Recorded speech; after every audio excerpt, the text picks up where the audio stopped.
The focus in Milwaukee has shifted to the offseason, with Damian Lillard suffering a devastating torn Achilles and the future looking bleak for the Bucks. All eyes are now on Giannis, because simply put, this Bucks team does not have a way out. We talked about this in a video the other day after Dame tore his Achilles and got hurt.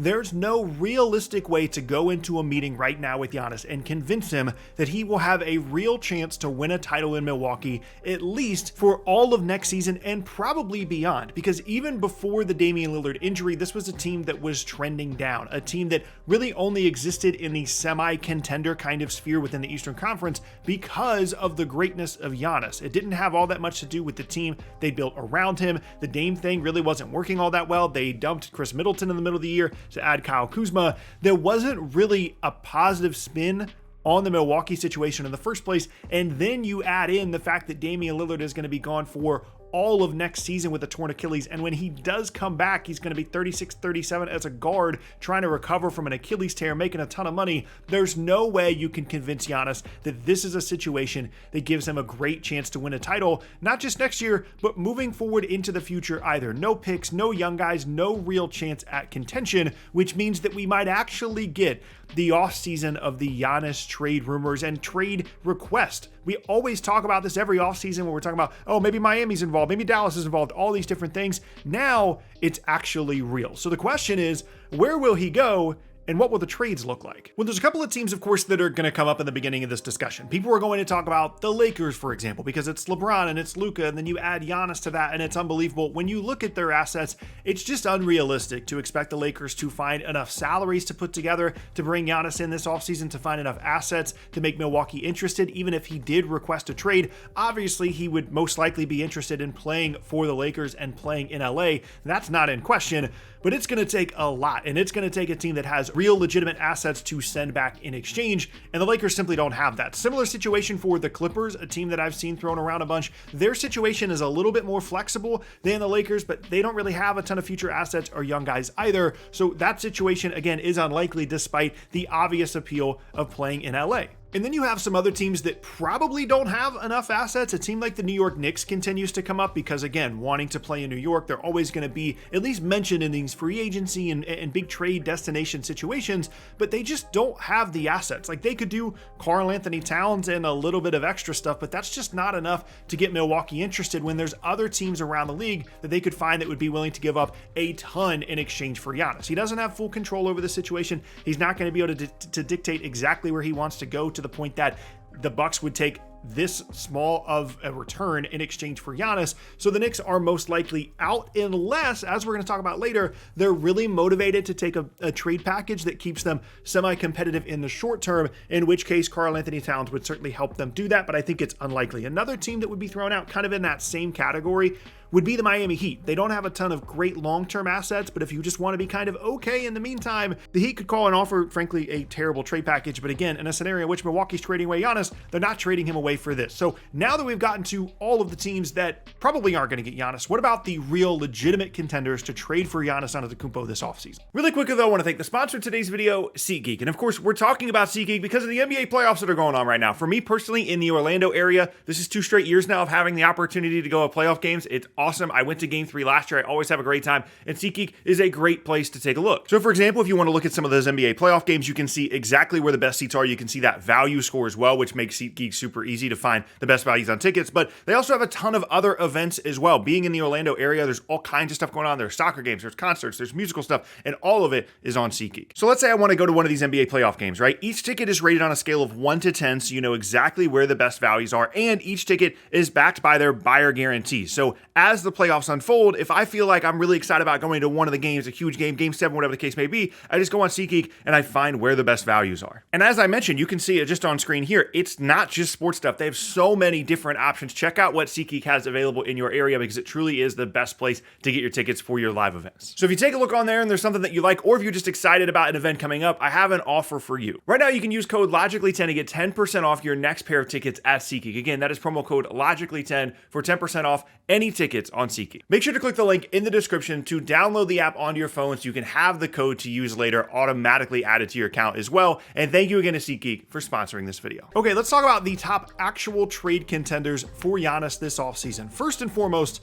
Let's talk about the Houston Rockets. Going to be by far one of the most interesting teams of the entirety of the offseason. There's going to be rumors around them in terms of adding Devin Booker. There's going to be rumors around them in terms of adding Kevin Durant. But if Giannis becomes available because of a trade request, because he wants out, because he knows he wants to contend, all of a sudden he becomes the number one guy in everybody's list. And Houston has, amongst teams that Giannis could realistically see himself winning a lot of games and contending for a title with, Houston has the most assets, or at least close to the most assets amongst realistic Giannis destinations. And importantly, compared to the middle of the season where there were some rumors about Houston adding, Kevin Durant or Devin Booker, whatever the case may be, they now have plenty of assets to trade that are actually available to trade. In the middle of the season, Jalen Green and Alperen Sengun were not available to be traded from Houston because they just signed contract extensions. This offseason, both those guys are an option. So Houston could put together a trade package around Jalen Green, Reed Shepherd, a couple of the other young guys on the roster, and a bunch of future picks. And that is something that would interest Milwaukee because it kind of bridges the gap between rebuilding but not being terrible immediately, but having picks moving forward into the future. And then maybe you can find a way to dump the Damian Lillard contract, and all of a sudden you're looking at a pretty quick rebuild there in Milwaukee, while Houston adds a guy that they desperately need, a creator, a superstar on this team that can then be surrounded by the spacing that they have, the role players that they have. There's going to be some back and forth from Houston in terms of who they'd want to keep in this deal, because you want to have those role player guys still there to play around Giannis so that he actually wants to go there, and it assumes that Giannis would want to go and play for Houston in the first place. Right now, a lot of the rumors are circling around these bigger market teams, these New York teams, these LA teams, even a team like Miami. But assuming that Houston is a real option for Giannis in terms of where he would like to go, they are absolutely a threat from an asset perspective if they think Giannis is the guy they want at the center of their team, because there's been a lot of discussion about them wanting Kevin Durant and probably more likely Devin Booker as kind of a bit of a younger option, someone that fits their team a little bit better, whereas Giannis, as great as he is, might be a little bit of a messier fit in Houston. I also want to mention the San Antonio Spurs. This is a team that I don't think people are going to think about a lot initially, but when you look at their roster, if you add Giannis to this group, it's pretty unbelievable. They've got De'Aaron Fox, assuming they re-sign him to an extension this offseason. Of course, you have Victor Wembanyama, who's been out since the All-Star break with the blood clot issue. And yeah, you're going to have to trade away probably Steph Castle, Sohan, Keldon Johnson, Harrison Barnes has a contract, and some picks. But I actually think San Antonio could put together an offer that wouldn't include very many, if any, of their own first-round picks and still have a good enough offer to bring in Giannis. And they wouldn't have a whole lot left in terms of role players, but they'd have Giannis, De'Aaron Fox, and Victor Wembanyama, and they could figure it out later. That is an unbelievable group if that's something that Giannis wants to do. It's about location. It's about whether or not he would actually want to be there. But De'Aaron Fox has already proven that guys are looking around the league and thinking, I want to play with this Wemby guy. I want to be the one that kind of goes along with him as he ascends to one of the best players in the entire league. And when you think about the versatility, the defensive impact of what that front court would look like with Giannis alongside Wemby, Wemby's the perfect guy to play in the front court alongside Giannis because of his ability to space the floor and handle the ball. Then you've got De'Aaron Fox on the perimeter as a creator. That is a really, really intriguing fit. Now, with the future of Greg Popovich as head coach uncertain, and obviously Giannis's desire to win titles, that's a little bit of an unproven situation to go to without the upside of some of the other teams that we're going to talk about in terms of cap space flexibility and things like that. But strictly from a roster perspective, that's super interesting. Another team that's going to be mentioned that I think people are going to be surprised by is the Brooklyn Nets, because as of right now, the Nets do not look like a contending situation whatsoever. And that's the whole point of Giannis leaving Milwaukee. The whole theme for him over the last couple of years has been he doesn't want to leave, but he wants to contend for titles. And if they're not going to have a chance to do that, that would be the impetus for him leaving. And Brooklyn right now is not a title contending team. They're one of the worst teams in the league this year, but what they do have on their side is a couple of things. One, a bunch of cap space this offseason, which makes their destination a little bit more likely for Milwaukee because there's no salary matching situation. They could just take Giannis into their cap space. And even after bringing in Giannis, depending on what they do with some of their other restricted free agency guys like Cam Thomas, they're still going to have a bunch of cap space left over. Not quite max space unless they do a couple of different things in terms of dumping contracts, but they could add Giannis to a team that has Cam Johnson, Nick Claxton, maybe a max cap space slot, and if they're able to keep it in the trade, a potential top 5 pick in this upcoming draft, depending on what happens in the lottery here in a couple of weeks. So you could realistically look at a situation where it's Cooper Flagg, it's Giannis, it's Cam Johnson, and it's Nick Claxton, which isn't a great group, but then when you start to add some other pieces there with the cap space that they have, it could be kind of interesting, in addition to playing in New York in the bigger market that Brooklyn has proven to be in terms of free agency and trade request stuff in the past. The problem is, that's a lot of ifs. That's assuming that the Nets get a good draft picks. That's assuming that Giannis wants to go there. That's assuming that he's okay waiting for maybe a year for the team to fully come together in terms of these future assets. It's assuming that the Bucks are okay with this kind of a trade package where they're not really getting any players back. It's just a bunch of picks. And it's assuming that the Bucks are okay trading Giannis without getting whatever high draft pick the Nets get in the lottery, and that the Nets are okay trading away that pick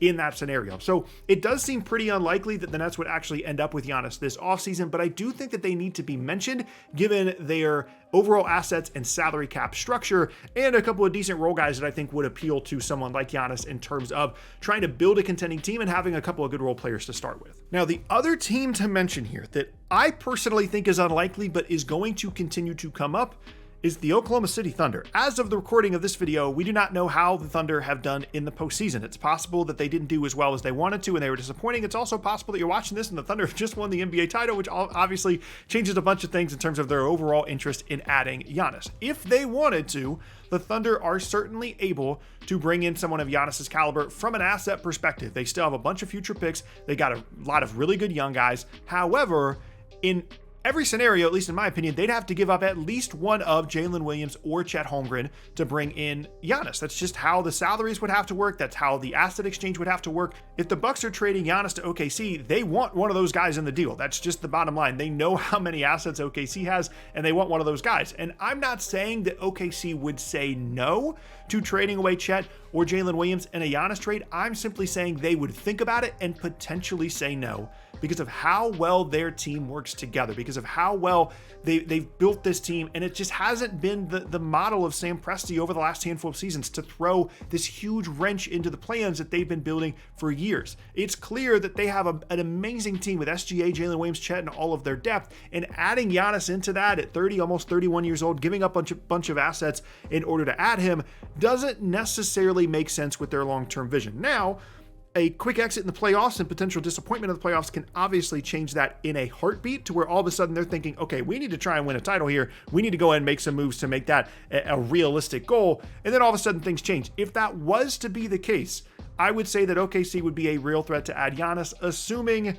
he actually wants to go there. There's no guarantee that Oklahoma City is the place that he would want to go over a team like Houston or Brooklyn or New York or one of the LA teams. If they're a possibility, Miami, whatever the case may be, from a destination and a franchise perspective, unfortunately for their fans, OKC is just on a different tier from the other teams that we're talking about here, but they certainly have to be mentioned in terms of fit and overall assets. Having said all of those things, with all of those teams mentioned, couple of steps here. First, Giannis has to actually decide that he wants out. He has to realize that there's no real way for him to contend this season, and then ultimately he would be requesting a trade, and then we'd get into the bonanza of what teams are potentially going to be trading for Giannis. Step two, he'd have to decide where he would want to go, and I think pretty much every team on this list would be realistic in terms of where Giannis would like to go, even if they don't have the assets. Step three would be Milwaukee figuring out what assets they want in return, because the piece we haven't talked about so far is that they don't have any other picks. Like, the thing that makes this an especially difficult rebuild for Milwaukee is they don't have future pick assets here. So just being bad, trading Giannis for